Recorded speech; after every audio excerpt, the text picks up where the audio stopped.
Let's get started. Tim, do you want to give us a quick intro? Share a bit more about yourself? Francois and everybody attending. My name is Tim Mortimer. I'm in Orange in New South Wales in Australia. So that's probably about 4 hours drive west of Sydney in the countryside over the mountains. A nice sort of vibrant area. And I saw the opportunity to start a short-term rental business 5 or 6 years ago now. A couple of years of groundwork there, and we've flourished in our areas and we're really scaling up. So we're moving into other towns as well. So we've got a team of 20 or so. And after hours team, virtual assistant team as well. We manage 180 properties and growing. We've done a lot of foundation work in these towns, so that we're set to grow, handling all of the challenges that come with that, and a team of people as well. But really highly focused on the guest experience and the client experience, and local community and partnerships is key to our growth as well. 100%. Amazing. Thanks, Tim. Kyle, how about yourself? Hello, Francois and all. My name is Kyle Fitzsimmons. I'm Melbourne-based. I started a short-term rental management business in Bendigo in central Victoria with a group of mates about 5 years ago. It was a bit of a testing the waters in a relatively new industry for us. We saw a bit of a need in the space, especially in the regional areas, for good short-term property management.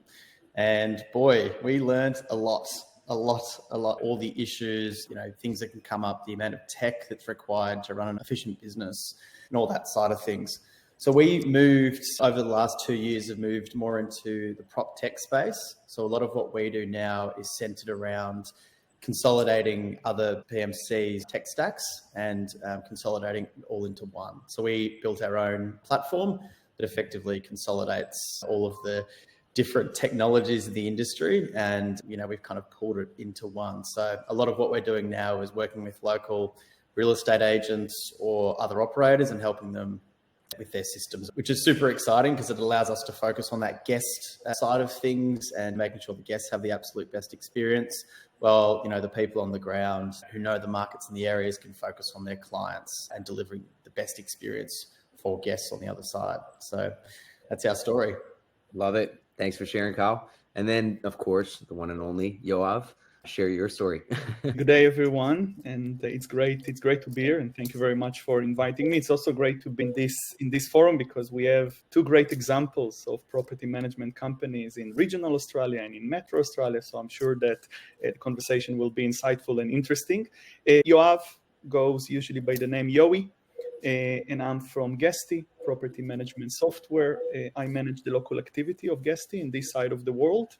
We have around 25 people now here in Australia. That's following an acquisition that we did 2 years ago of iRoom. So iRoom and Guesty now forming one entity here in this side of the world.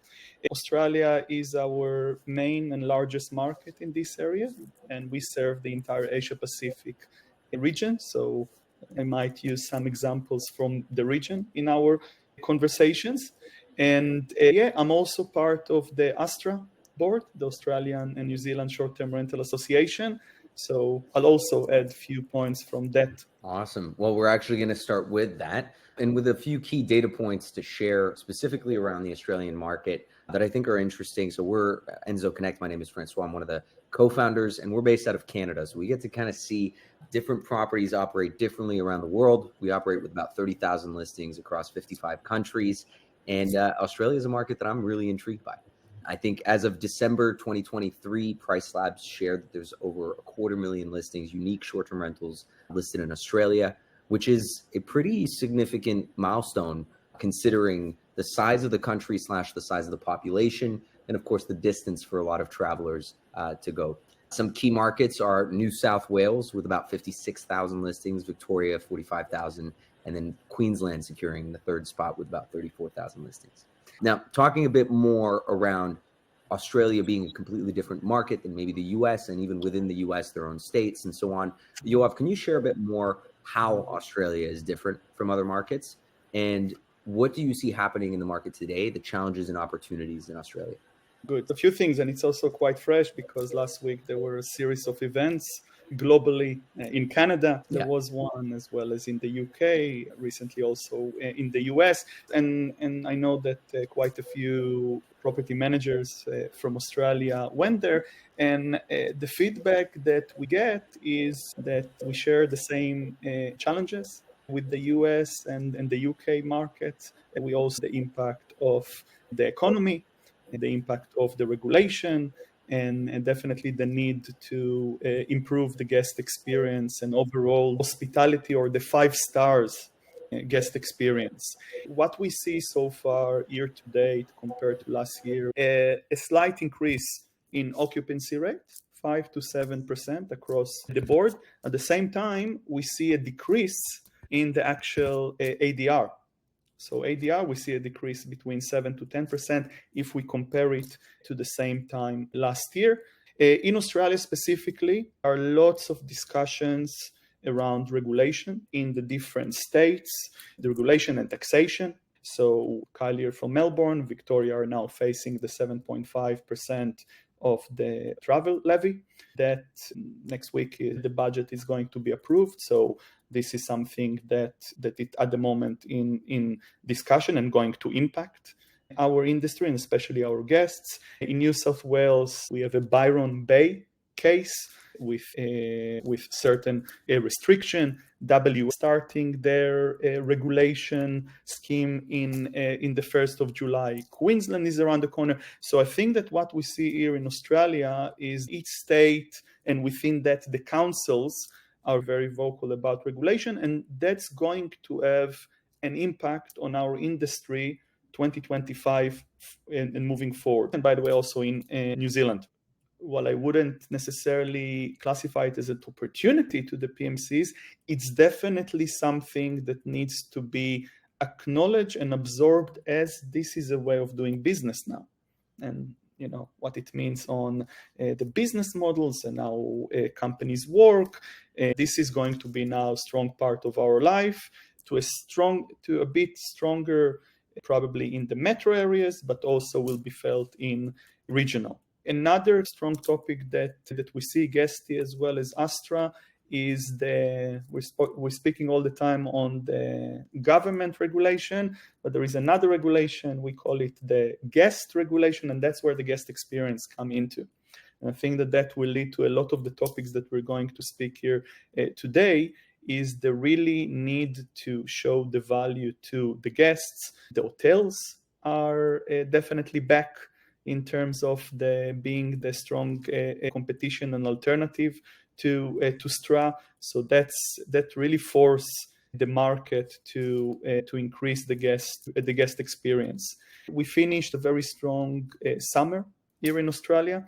So that's good and that's positive. We see future bookings, already booking going into spring and summer, that are still at high level. And my last note on that will be the strength of international travelers. So out of Australia, Japan, Thailand.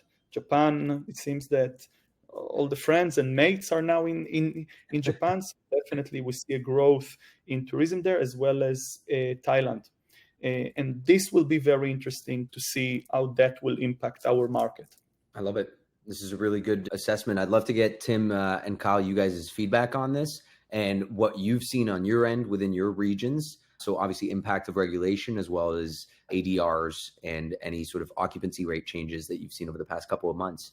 Oh, good. There's a natural concern. A lot of us just sitting back and watching Astra do what it's going to do best, and they're on top of everything. Not overly concerning. I think the market as well, with the inflation in Australia at the moment, has led to less travel in my region anyway, into regional areas. It's just a little bit softer, not too drastic. We've just come through our peak and it was very busy. And as far as regulation goes, with new owners that we're signing up, there are the questions, and we're just there to handle it and answer it. And I think it comes back to providing an exceptional experience to make sure, and helping professionalise the industry, which is a gap in our industry. In general, average daily rates are up, which is a good result, but our occupancy is down 10% or so compared to previous years, which you can't really compare to anyway post-COVID. We're just keeping eyes on the regulation that's coming, ready to act as we need to under the guidance of Astra, who's a great leader in Australia. Kyle, what have you seen in your region? What are some changes? Look, it's an interesting time, that's for sure. Victoria seems to feel the ups and downs quite strongly. And obviously this new levy is a big concern for owners and, I mean, basically the end consumer, because the person who always pays for levies and taxes is always the end consumer. So For us, it is quite a concerning time because we do have 7.5% increase on what guests will be paying when they book a stay. That's going to have an impact on nightly rates and on occupancy. But generally speaking, it also could mark as an opportunity to clean out some of the, as we call, cowboys in the industry. So it might actually help on the supply side, which is a positive sign on that end of things. We're in a period where the economy isn't amazing. Interest rates are high, inflation's up. But we have got international travel. We didn't have international travel 2 years ago. We had lockdowns 3 years ago. So everything's just moving in peaks and troughs. If we can now focus on the regulation side of things, making sure that we have a rock solid industry on the other side of all of this, we've got years and decades ahead of us in a very strong industry. It's important now more than ever for our industry to get behind organisations like Astra, whether that be raising money or supporting it, attending conferences. This is the time for us to really work together with all the pressure from the hotels and government. When you've got a housing crisis, they'll always look for someone to blame. We need to make sure that we're not the ones that they blame. My biggest urge for everyone is to get behind industry organisation and really stand behind the industry now more than ever. 100%. Looking at Canada as an example, the impact that vacation rental have on the actual housing crisis is negligible. And Kyle, you pointed out quite well, it's the easy boogeyman for politicians. One quick solution is just getting rid of short-term rentals, because at least on paper, it seems like it would help, but realistically, it doesn't necessarily have a material impact. In fact, approximately 100,000 properties in Australia, well, effectively more now, unique short-term rentals, it's about 250,000. Airbnb claims that non-hosted short-term rental accommodation has a minimal impact on housing affordability, accounting for only 1 to 2% of dwellings in each state. So there's more research to be shared before blaming that on the vacation rentals. Now let's look at some positives. You still had a fantastic summer. I'm going to get confused because it was our winter.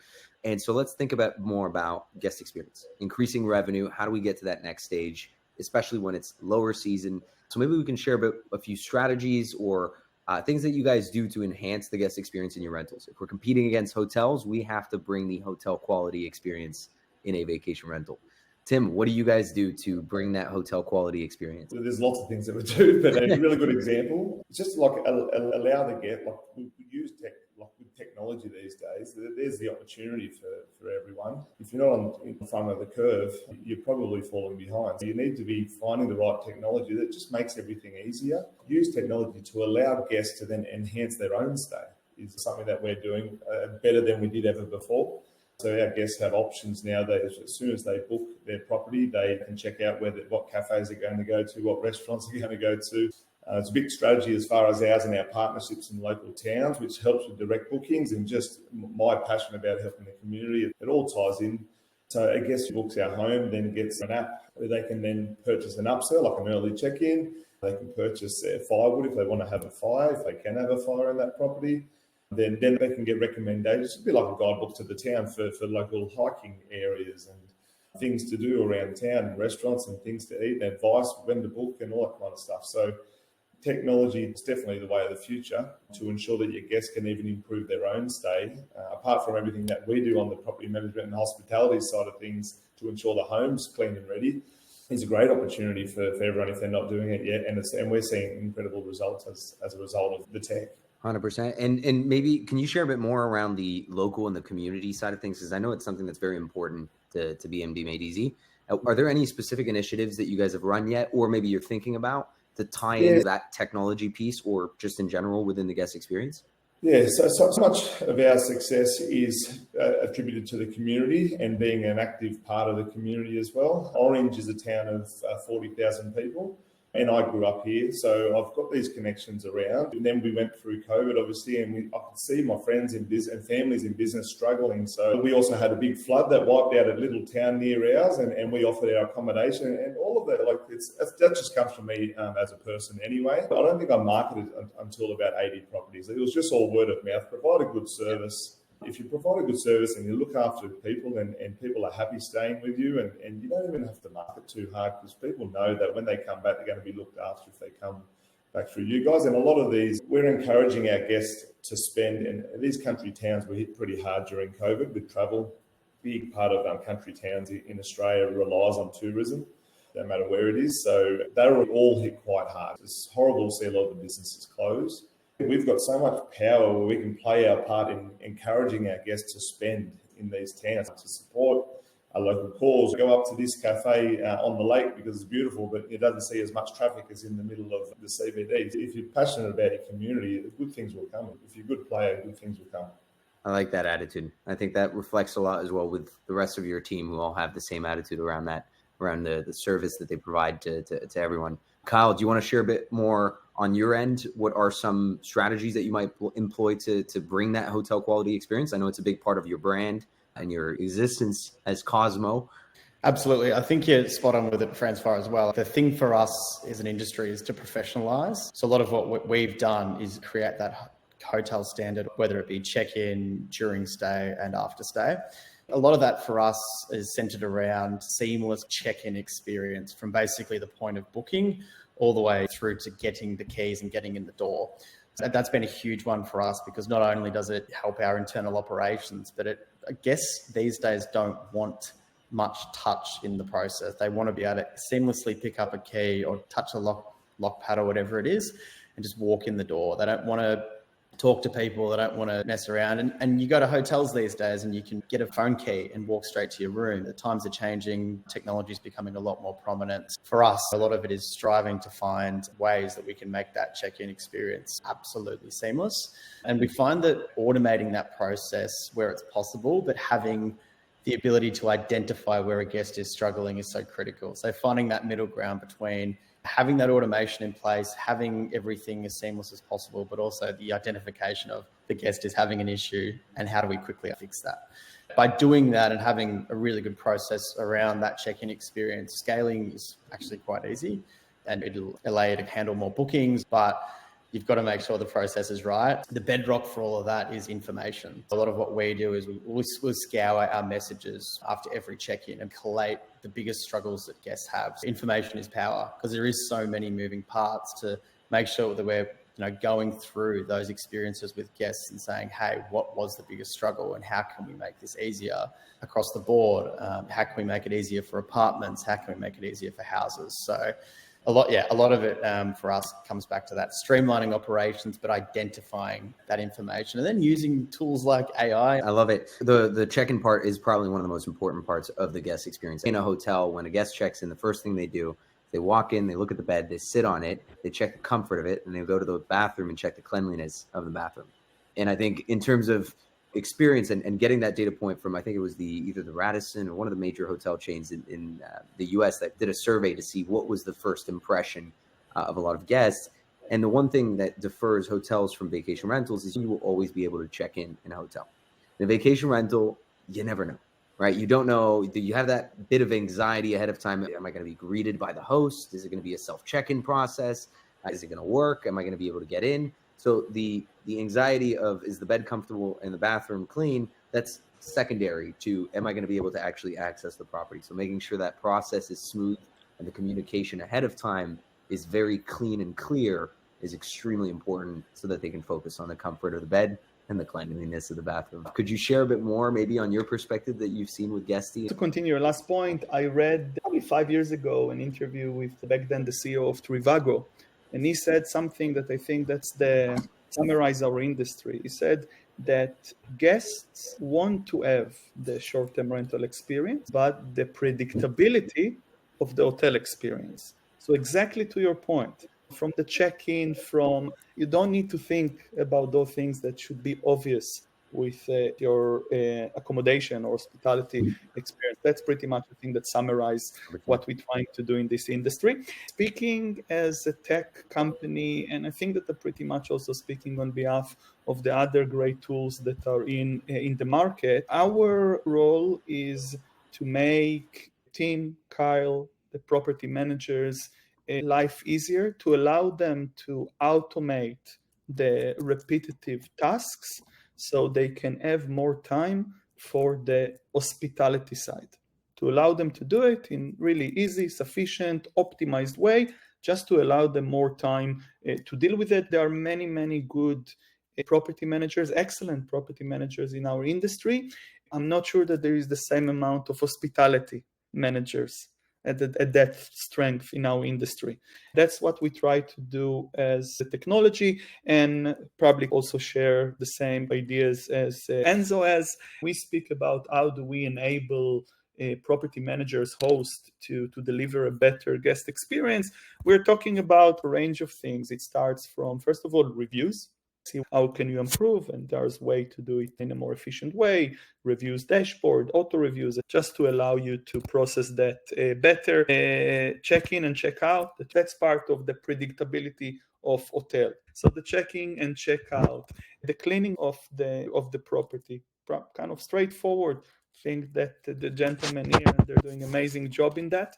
But that, again, that's super important. And what we can do as a tech partners is to provide you with the right ways to manage your tasks, to allow your cleaners to log in, to have the right list, to upload photos, to check the quality of the cleaning, again, to make it easier for the property managers. The accuracy, we'll probably touch shortly on the digital guide side of things, but the accuracy of what to expect in the property, just making sure that everything is in the right place, the way that you communicate with the guests. So these are all, I'm basically describing different features, different solutions that property management software has to assist with that process. I appreciate it. And I want us to start maybe taking a step back and think through designing that ultimate experience. Because when I speak to hotel partners, they spend weeks, if not months, designing every single little detail. Now, it's easier said than done, especially when you have one inventory, 50 rooms, all cookie cutter, all the same. You're basically having to do it once.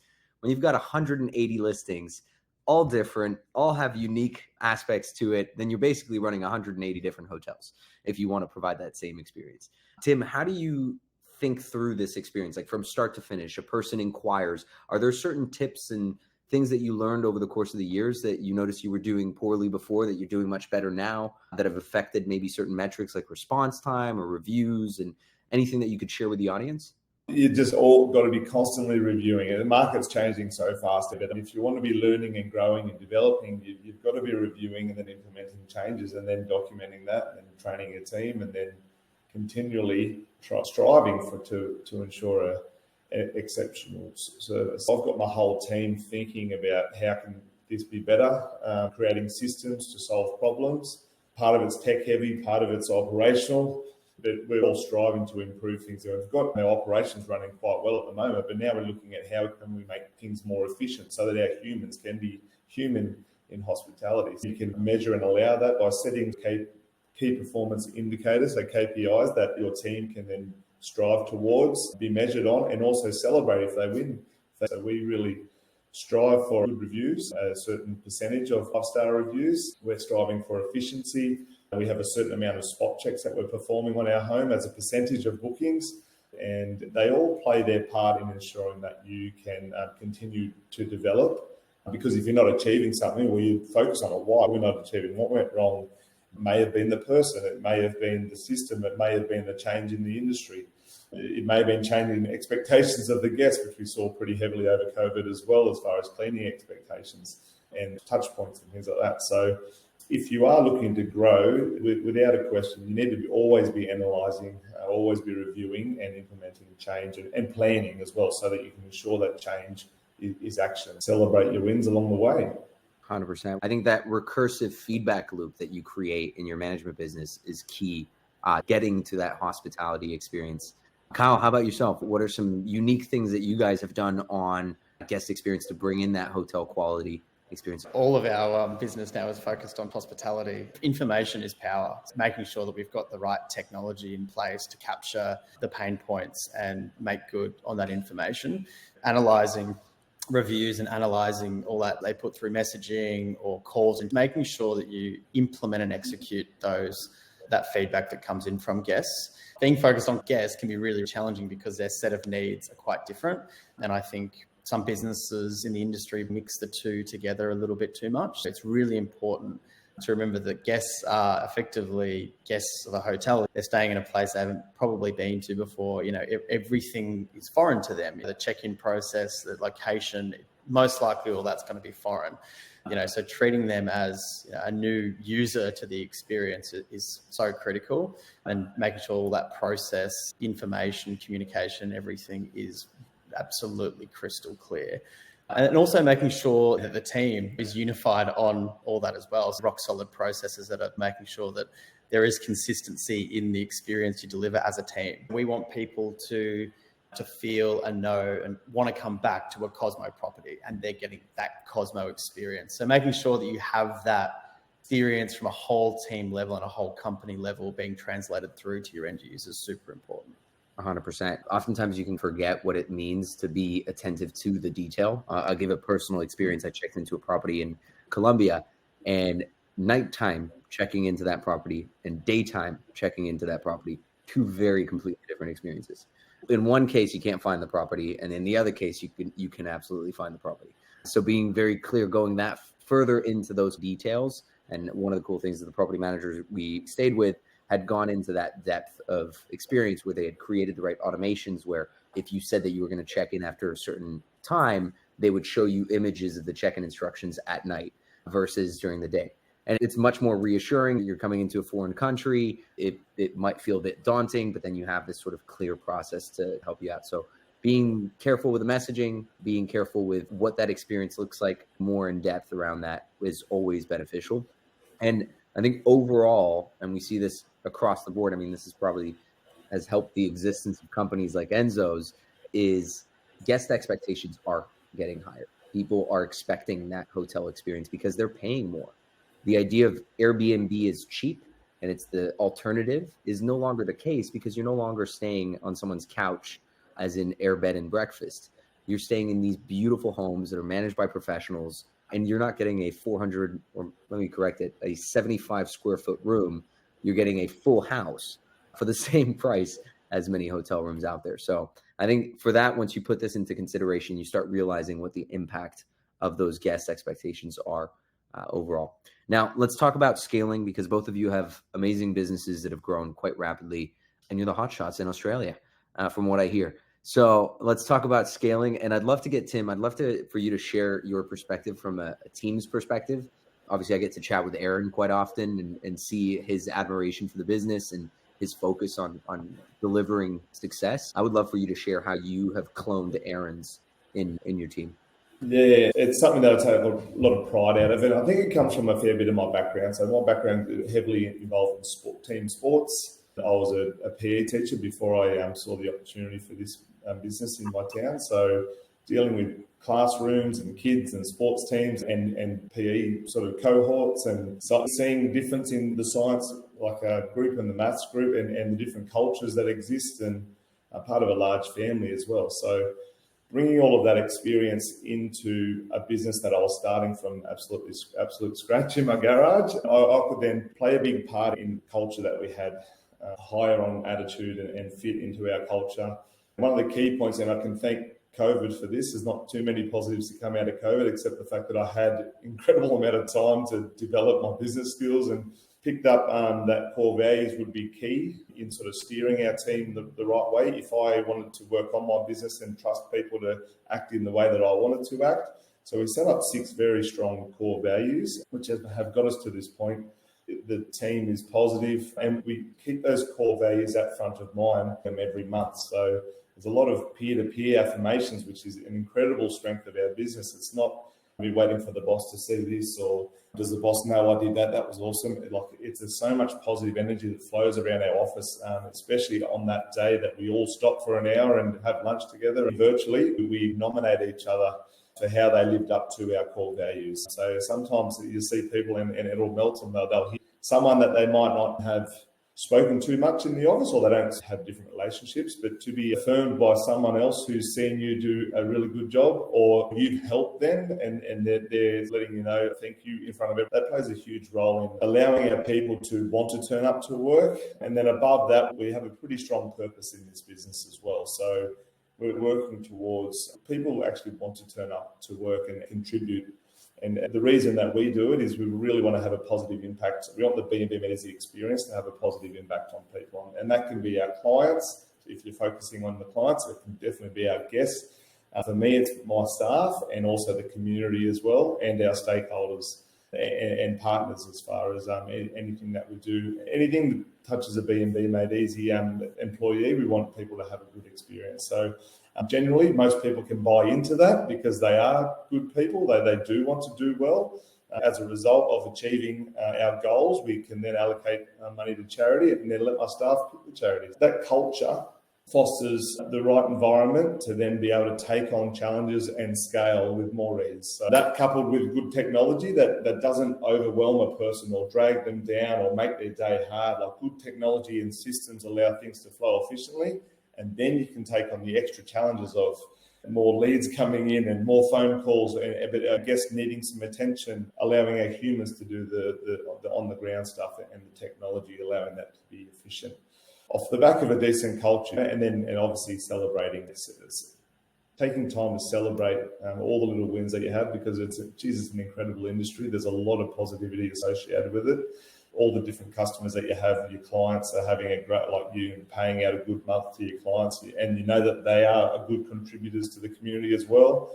The warm and fuzzies there, and then your guests are having a great experience, and you go above and beyond to ensure that they're well looked after for no matter what reason they've turned up into town. And I love it, and things are going well as a result of having a team with the right attitude and culture in the business. It's allowing us to grow more stably and easier, I think. I love it. Has anyone ever told you, Tim, that you're like the Ted Lasso of the vacation rental industry?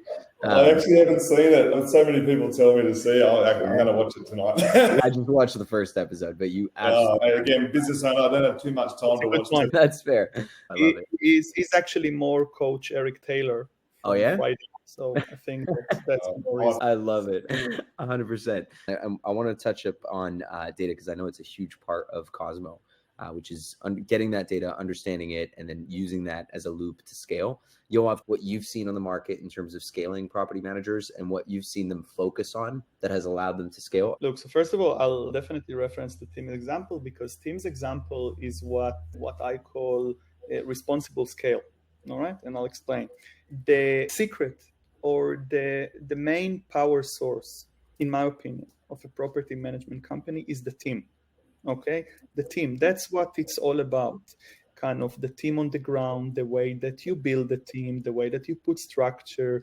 In Tim's case, the vision that you create.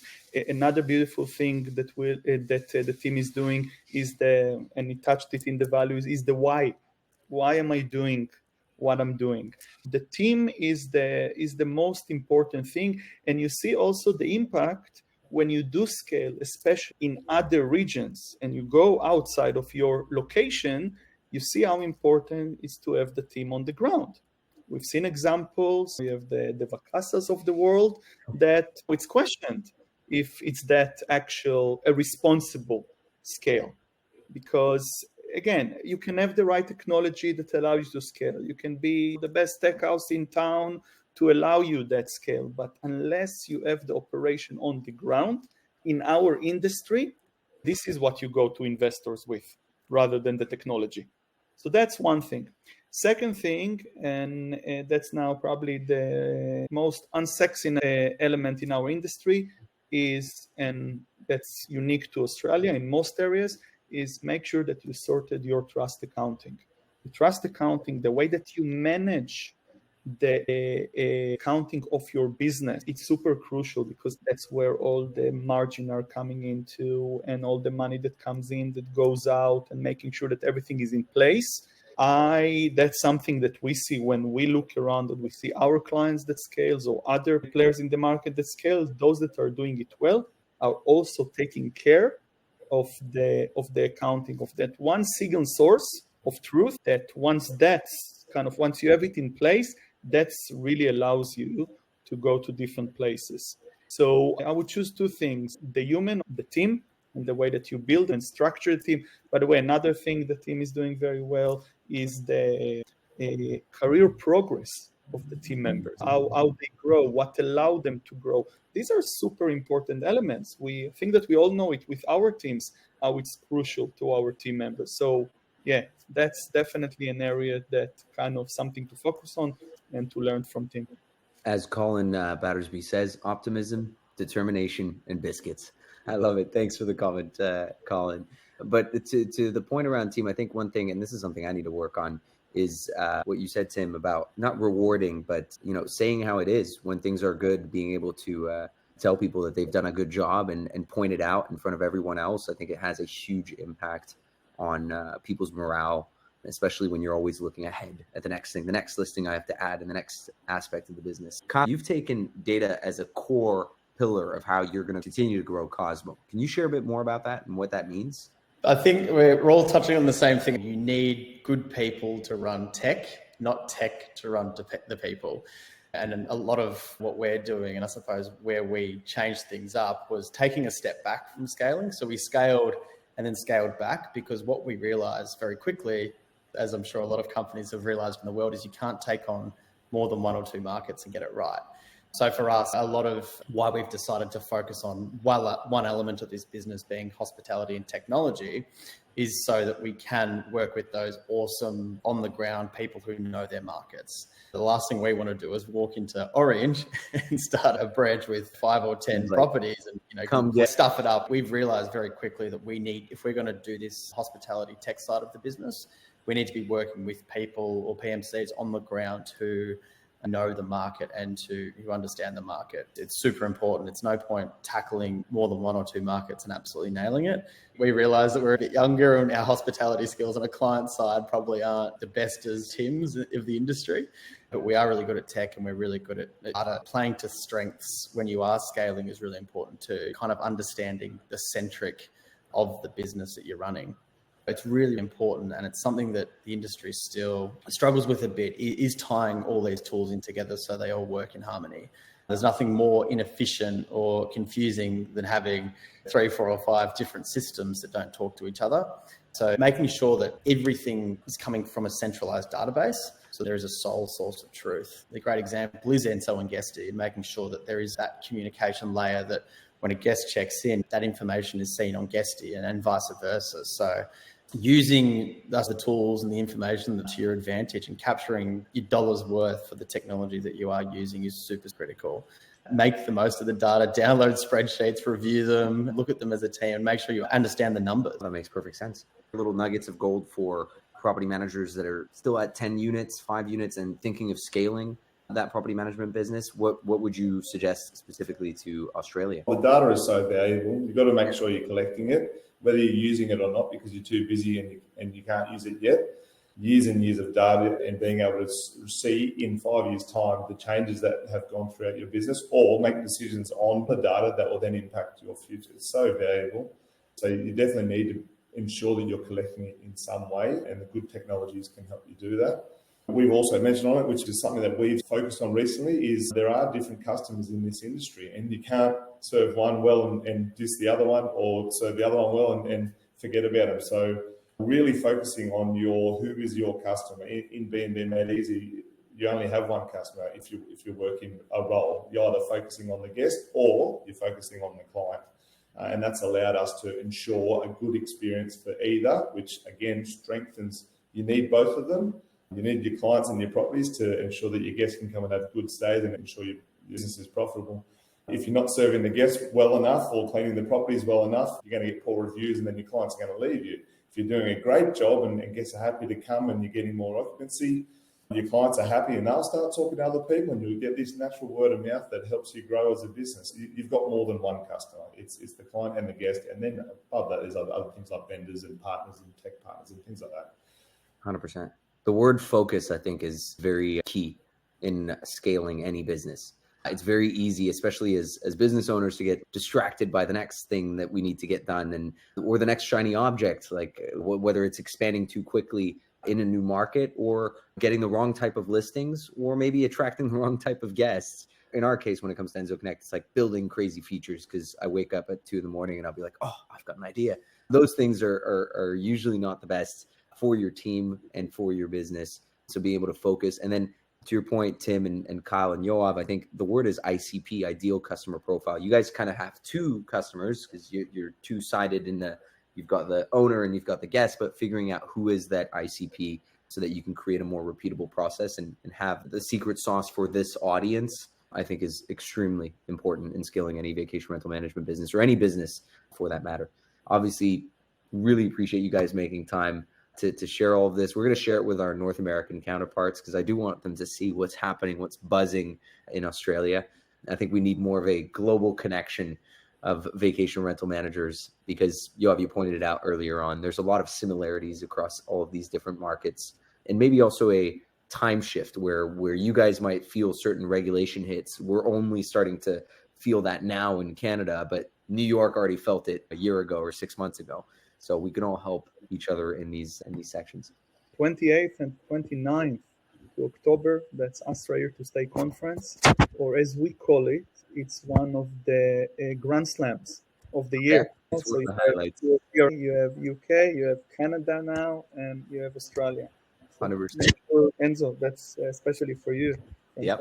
Make sure that you are all booked. That it should be bigger. It's in Brisbane this year, so there's lots to chat and to discuss.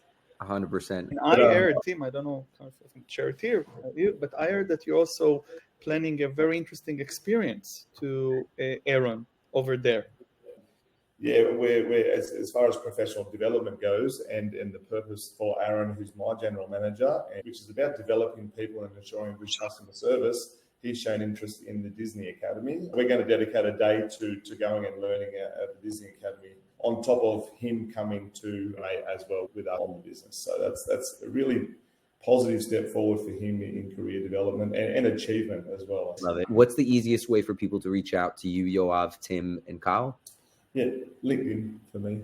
LinkedIn, perfect. Yeah, LinkedIn's great. Yes, absolutely. Just Kyle Fitzsimmons on LinkedIn, reach out, talk, questions, video call, whatever. Perfect. And Yoav? MySpace. That's where. I'm scared to open my MySpace. No, either LinkedIn or very simple, Yoav at Guesty.com. Love it. Yoav, Tim, Kyle, thank you so much for making the time, and we'll catch you on the next one.